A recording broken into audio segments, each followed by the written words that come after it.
For a moment, imagine this. You are a superstar athlete at the age of 18. During your senior season, you explode for 52 points, then 46 points the very next game. You are so skilled, so dominant, that you jump straight into the NBA after your senior season in high school. You are drafted number 1 by your hometown team, and in your hometown, you become a superstar, and one of the best players in the league in your rookie and sophomore season. You are excited, motivated, and happy where you are right now. But years and years and years pass. Although you're a phenom, your team fails to build around your skill set. You and your team have solid regular season success, but time and time again, you and your team get dismantled in the playoffs. Eventually, you see the light. You escape your conference and make it to the finals. Finally, you are ready to show the league, the fans, and everyone in the world who you are on the brightest stage. You are the best player in the NBA, but your team gets bulldozed in the finals. You become discontent, empty, frustrated, and uneasy with your organization. You had the taste of success, of legendary status, at a fingertips reach, and your team failed on you. You've spilled blood, sweat, and tears for your hometown for 7 seasons, but now you want to enter the next chapter of your life. You want to become a winner, a legend, and a champion. So you decide to enter the next chapter of your life by leaving behind the team that drafted you. The answer to the question everybody wants to know. LeBron, what's your decision? In this fall, man, this is very tough. In this fall, I'm going to take my talents to South Beach and join the Miami Heat. For a team with more talent, a team with more potential for success, do you believe that your hometown would be grateful for everything you tried to accomplish in your 7 years? That they would have the compassion and gratitude and the understanding for your departure? Or would you become the villain? Once upon a time, LeBron James was the hero of Cleveland. We are all witnesses, a poster put up by the city of Cleveland, respecting and honoring the greatness that surrounded him. Cognizance of the fact that with the right pieces surrounding their generational superstar, the city of Cleveland would win big. LeBron made an immediate impact for Cleveland, doubling the wins from Cleveland's last season and 42 wins the season following. Through his first 4 seasons with Cleveland, he averaged 26.7 points per game alongside bringing them to the finals in his 4th season. Unfortunately, LeBron and the Cavaliers would not revisit the finals again. With failure of making massive changes to the organization, LeBron was essentially left alone with nobody to help him win. And the possibility of playing with another bona fide star in the South, LeBron made this decision after 7 seasons in Cleveland. In this fall, man, this is very tough. In this fall, I'm going to take my talents to South Beach and join the Miami Heat. And with this decision came immediate repercussions from Cleveland. A game 7 of an NBA Finals is just as important this summer. Dan Gilbert did some things that were wrong this summer. I'm kind of glad this game is finally here. Put aside, or is he going to hear every bit of it? Glad we're here because I want to see it in person. You know, and Ernie, I will be honest. I've been in 2 NBA Finals, and I've not seen the electricity in a regular season game ever in my life. I've been around basketball for 25 to 30 years and have never seen an electricity in a building and the intensity in a building for a regular season. The city of Cleveland felt betrayed that their proclaimed king quit on them, and they made sure to let LeBron know, especially in his first game back in Cleveland. Returning to a city that now has a hatred and disparity for him, we can naturally assume that LeBron's first game back in Cleveland would prove to be one of the worst in his career.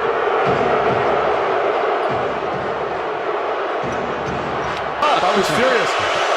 Move on, as you said, in that stationary position. He was stirring up by making that move.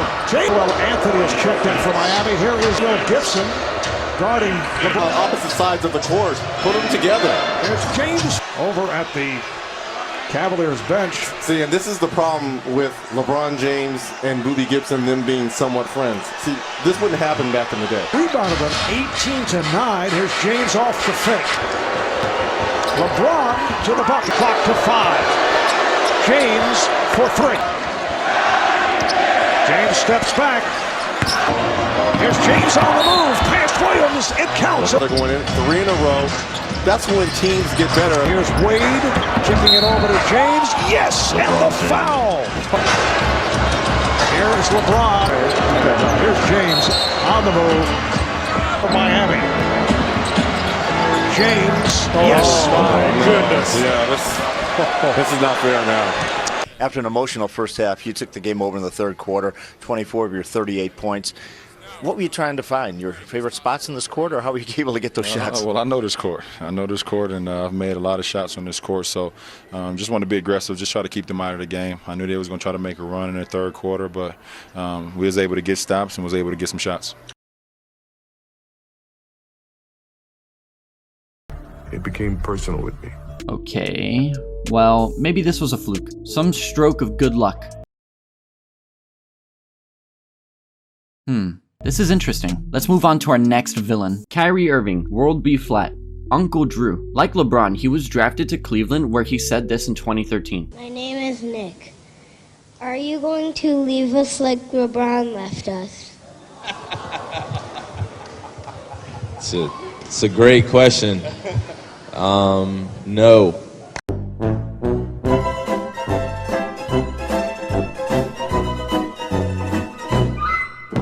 Okay, yeah, this isn't fair to put here, because this was in 2013. He wouldn't leave for another 4 years. Plus, he proceeded to win a ring with LeBron and secured a 3-time defending Eastern Conference championship before leaving for Boston. So I guess he wasn't truly a villain in Cleveland. Surely he wasn't a villain after leaving Boston too, right? It's quite important, and I appreciate that, Scout. I joined in, but I shared it with some of my teammates as well as the organization and everyone else in Boston. If you guys will have me back, I plan on re-signing here next year. Boom! So. Breaking news on the Jump Free Agency Special. Oh yes, nobody is waiting till 6 o'clock Eastern. Adrian Wojnarowski reporting that Kevin Durant is in fact headed to Brooklyn to join Kyrie Irving and DeAndre Jordan. Man, I'm dead. Fool me once, shame on you. But fool me twice, it's cool though. Let's see how you did in your first game back in the TD Garden. Kyrie Irving that he was telling us about, a little bit smart. Pull-up jumper, got start to your season. And Ja Morant, 44. Irving with the stare down. Brooklyn on the move, a deep three. Hits another gear, and Kyrie from deep. Got break, Kyrie off glass, go. At the same time, Irving with a nice step through. All right, that's good. Okay.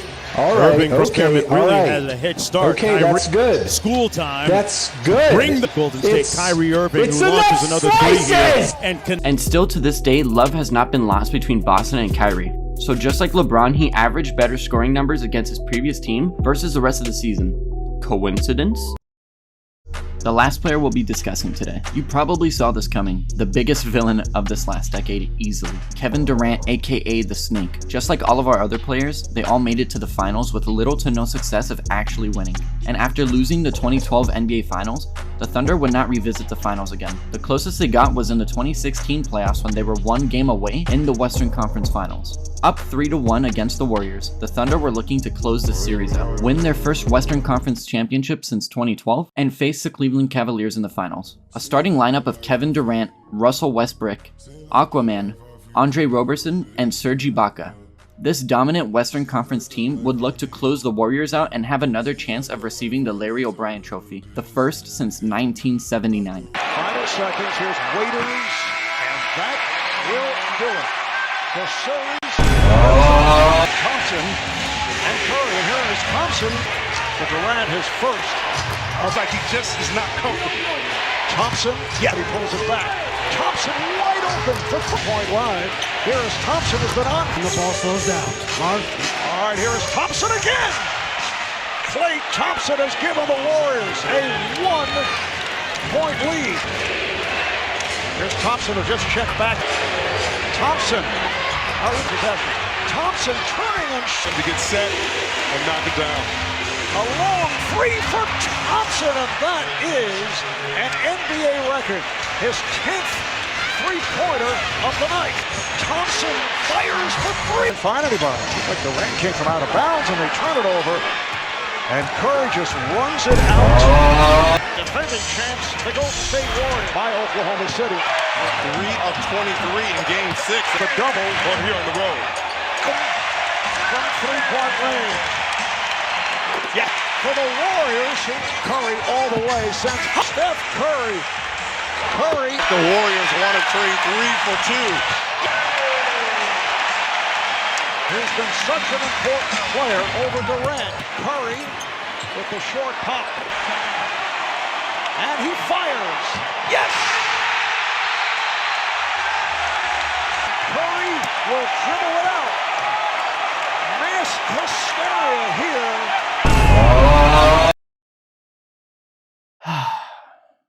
Oh, brother.